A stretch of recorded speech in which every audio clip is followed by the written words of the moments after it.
আসসালামু আলাইকুম আরহামতুল্লাহি ওবারাকাতু। প্রিয় দর্শক মন্ডলী, আপনারা সকলে কেমন আছেন?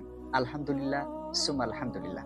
আজকে যে বিষয়টি উপহার দিতে চাই সেটি হলো লাইলাতুন নিসফি মিন শাবান, অর্থাৎ আমাদের সমাজ ব্যবস্থায় যেটি শবে বরাত নামে প্রচারিত আছে, এ সম্পর্কে আমি কিছু কথা বলতে চাই। সর্বপ্রথম, শবে বরাতের অর্থ কি? শব শব্দের অর্থ হচ্ছে রাত্রি এবং বারাত শব্দের অর্থ হচ্ছে মুক্তি। অতএব শবে বরাত শব্দের অর্থ হচ্ছে মুক্তির রাত্রি। শব এটি হচ্ছে ফার্সি শব্দ, আর বারাত এটি হচ্ছে আরবি শব্দ।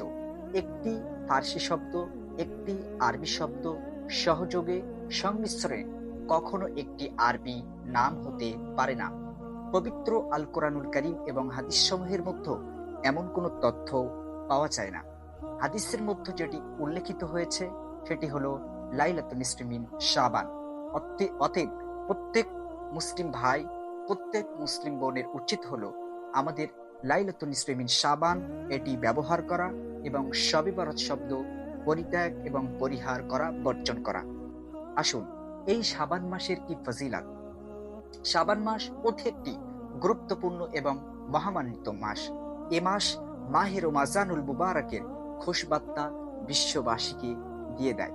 আল্লাহ নবী সাল্লাল্লাহু আলাইহি ওয়াসাল্লাম তিনি এই মাসে দোয়া করতেন, আল্লাহুম্মা বারিক লানা ফি রজাবা ওয়া শাবানা ওয়া বাল্লিগনা রমাজানা।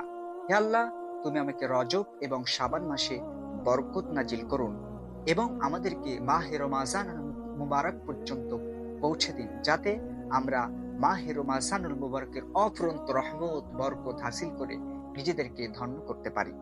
আম্মাজান আয়েশা সিদ্দিকা রাদিয়াল্লাহু আনহা হতে বর্ণিত, নবী সাল্লাল্লাহু আলাইহি সাল্লাম তিনি শাবান মাসে যে অন্য মাসে তিনি এত সিয়াম পালন করতেন না, তিনি শাবান মাসে যত বেশি সিয়াম সাধনা করতেন।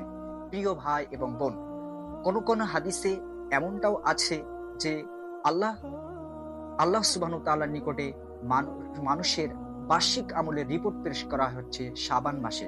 আল্লাহ নবী সাল্লাল্লাহু আলাইহি ওয়াসাল্লাম বলছেন, আমি পছন্দ করি যে শাবান মাসে আমি সিয়ামরত অবস্থায় থাকি আর এই অবস্থায় আমার আমল আল্লাহর নিকটে পেশ করা হোক, এবং আল্লাহর নিকটে এই সিয়াম হচ্ছে অতি একটি প্রিয় আমল। তবে নির্দিষ্টভাবে শাবান মাসে 15 তারিখে সিয়াম সাধনা করা, শবে বরাতের রোজা এই নিয়তে বেশি নেকি হবে, এই নিয়তে করা সুন্নাত বহির্ভূত। আপনার কাজ হলো আপনি শাবান মাসে বেশিরভাগ সিংহভাগ সময় আপনি সিয়াম সাধনা করবেন, এটি সুন্নাহ পদ্ধতি। আসুন, আমাদের সমাজ ব্যবস্থায় এই সুন্নাহ বহির্ভূত কি কি কর্ম হয়ে থাকে। এই শবে বরাতের উৎপত্তি কিভাবে হলো? 400 হিজরি সনে এর কোনো অস্তিত্ব ছিল না। এটি আসে হচ্ছে ইরান থেকে। এটি ভারত উপমহাদেশে প্রবেশ করে এবং আমাদের তৎকালীন সময় ভারতে যারা নবমুসলিম ছিল, নতুন ইসলাম গ্রহণ করেছিল, তারা এটি দীপালি পূজা করত। সেই দীপালি পূজা ছেড়ে দিয়ে তারা মুসলিমদের এই শবে বরাত নামক এই বিদাতি কর্মকাণ্ড, এই উৎসবটি তারা গ্রহণ করলো এবং তারা বেশ জাঁকজমকভাবে আকর্ষণের সঙ্গে এটা পালন করতে থাকে। এই মোটামুটি এই শবে বরাতের উৎপত্তি এভাবেই হয়ে থাকে। আমাদের সমাজ ব্যবস্থায় কিভাবে এই শবে বরাত পালন করে থাকে, সুন্নাহ বহির্ভূত কি কি কাজ করে থাকে।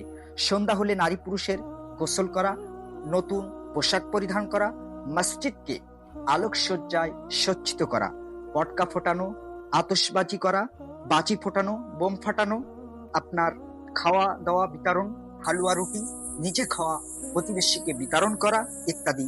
তারপরে আপনার 100 রাকাত সালাত আদায় করা, নির্দিষ্ট সূরা দিয়ে সালাত আদায় করা এবং মিলাদ পড়া, কবরস্থানে গিয়ে মৃত ব্যক্তির জন্য দলবদ্ধভাবে দোয়া করা, এই সমস্ত কর্মগুলি সবই সুন্নাহ বহির্ভূত কর্ম। এমনকি এই মুসলিম সমাজে একটি মজার ঘটনা, এমন একটি ভ্রান্ত আকীদা আছে যে অনেক মানুষ মনে করে থাকে এটি হচ্ছে ভাগ্য রচনী। ভাগ্য রচনী এটি নয়। লাইলাতুল কদর হচ্ছে মানুষের বার্ষিক বছরের তাকদীর পরিবর্তিত হয়ে থাকে। এবং এমনও অনেক মুসলিম ভাই বোন আছে, তারা মনে করে যে এই শবে বরাতে মৃত ব্যক্তি রূহ তাদের বাড়িতে আসে, আত্মীয় স্বজনদের সঙ্গে দেখা করতে আসে। এই সমস্ত ভ্রান্ত আকীদা, ভ্রান্ত বিশ্বাসে অনেক মুসলিম ভাই, অনেক মুসলিম বোন সংযুক্ত। আল্লাহ সুবহানাহু ওয়া তাআলার নিকটে প্রার্থনা করি, আল্লাহ তুমি আমাদের এই সমস্ত বিদাতি কর্ম থেকে দূরে রাখুন। এই সবগুলি বিদাত এবং অনইসলামিক রেওয়াজ, তাই এগুলি প্রত্যেক মুসলিমের পরিত্যাগ করা উচিত এবং সর্ব অবস্থায় হিন্দুয়ানি বিজাতীয় রীতিনীতি অনুসরণ থেকে বিরত থাকা আমাদের ইমানি দায়িত্ব। এ সম্পর্কে রাসূল সাল্লাল্লাহু আলাইহি ওয়াসাল্লাম বলেছেন, দিনের মধ্যে নতুন কিছু সংযোজনের ব্যাপারে তোমরা সাবধান, কারণ প্রতিটি নতুন সংযোজন বিদাত, আর প্রতিটি বিদাতই গোমরাহী, এবং প্রতিটি গোমরাহীর ঠিকানা জাহান্নাম। তবে অন্যান্য রাত্রের মতো সাধারণ ইবাদত বান্দেগী করা যাবে, কিন্তু এই রাতে বিশেষ কোনো ইবাদতের কোনো বিশুদ্ধ হাদিস পাওয়া যায় না।